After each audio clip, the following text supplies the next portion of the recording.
the story since I wrote it. Anyway, damn it, I loved you, she croaked as the blade of her machete hacked away at the neck, till it stuck through the last tendrils of remaining sinew. His face, pale and relaxed, looked frightened and confused. She traced the many faces he had made over the weekend and remembered the calm, charming, lying smile. The smile on the first morning, while surrounded by a backdrop of golden fallen leaves. She had to. She had to kill him. He almost murdered her with bees.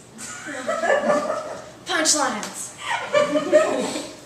He said he couldn't bear to be without her for an entire weekend. He said he wanted to see the way her eyes shone through the sunlight. He said it would be romantic and secluded, and they would sleep in each other's arms under the stars. He said, Freddie's bringing camera gear, and he's going to meet us at the Ocala National Forest entrance. Porn, she said. She watched the red stains from her only weapon in the serene, crystal clear waters of a babbling brook, destroying the idyllic scenery with Jackson Pollock precision. The soft evening light began to fade, and darkness seeped into the cloud line as she settled. What? As she settled the heads high through the esophagus on. Oh yeah, okay, I remember. Sorry. As she settled the severed heads high through the esophagus on pikes she made from thick fallen branches. The first night, they sat around the campfire roasting marshmallows, adding to the cacophony of crickets and owls. She cuddled with her boyfriend, who used to be named Michael. In the absence of civilization, she began to think obsessively of all the ways people die in the woods. Her ear pressed to Michael's chest, listening to the rumbling of his voice mixed with the metronome of his heart. The Freddie moron listened to himself speak as Michael stared into the fire and ran his fingers through her hair. Evil Dead. The original, not the shitty new ones. Shut up. Friday the 13th, Blair Witch, Cabin Fever, The Walking Dead, which is like 80% camping.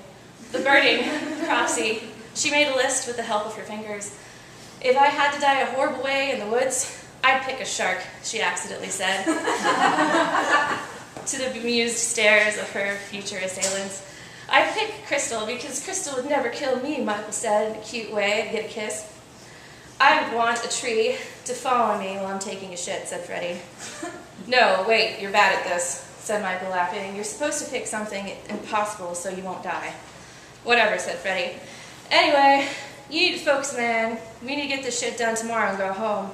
Michael got up and moved around the fire to sit by Freddie as she fired up another marshmallow. They mumbled on and on about an abandoned sleepaway summer camp owned by the state, which was built on a destroyed Timucuan burial mound near the elbow of the St. Johns River. They said, first some kids...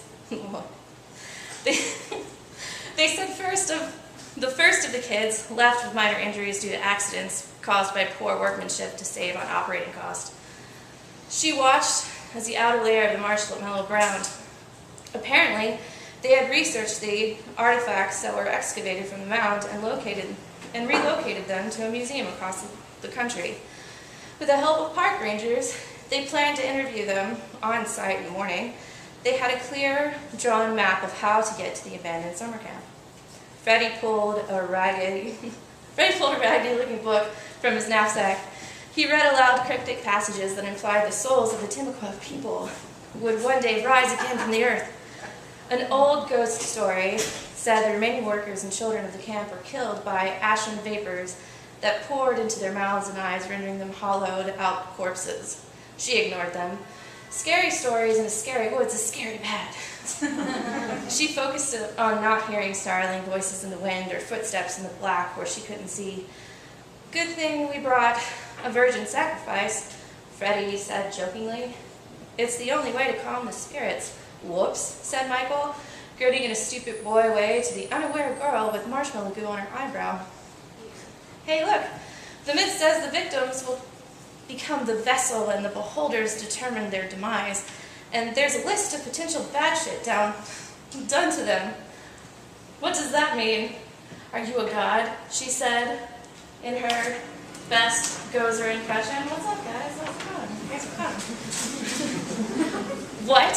Her eyes glowing like the sheep boy from the music video for Total Eclipse of the Heart. In a flash, like a lurk into another direction, she woke up and Michael laughed as he pulled her towards an enormous hive of electric high-wire energy. He knew she hated them. She screamed and cried and begged for him to stop. The bees formed into a face and told him to leave the forest or die. He said, "Whatever, bees can't talk." "She should calm down," he said. "They're just bees." Flash. They were walking along a path. Flash. They were standing in the derelict summer camp. Flash. There was a bear chasing them. Freddie blamed it on her ovulation cycle as they ran away. Flash.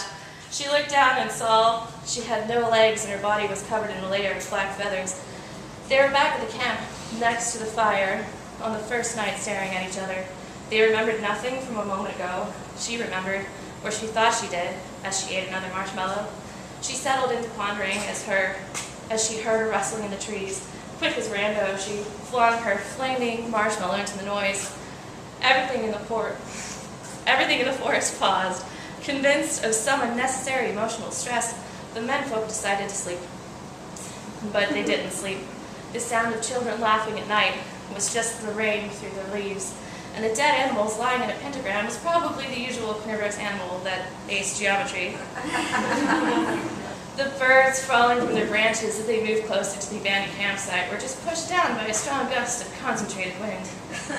Michael said, "It's so impossible to get lost in the woods nowadays that losing the way back would have to be on purpose." Flash, they were lost. Flash, interviewing park ranger. Flash, walking. Flash, watching the clawed hand grow larger by moonlight across the canvas tent. Flash, Michael held her arms as she waved the machete in front of a rattlesnake ready to strike. The blade struck the snake's head and went flying at Freddie, who understandably proceeded to freak the fuck out. Flash. She was lying on her back, and Michael had his hands around her throat. She couldn't even scream. All she could do was make startling groans as he broke her larynx. That wasn't funny, I just hiccuped, okay. She couldn't breathe. She sat in a pile of dirt where the barrel man once lay, and she grabbed it in her hands, marking her face along with the blood, and screamed as the dust kicked up behind her. The body of the park ranger folded around a snapped branch that pierced through his heart. Flash. There have always been a lot of weird things happening in the woods, the ranger said. No one else is willing to come here. Wandering in circles, watching the same stump appear in front of them, no matter the direction they walked, Freddie screamed in frustration and started to sing the theme of Gem and the Holograms at the top of his lungs, replacing lyrics with things he saw around him. Whoa, leaves, leaves. After an hour, Michael wandered off searching for water to drink.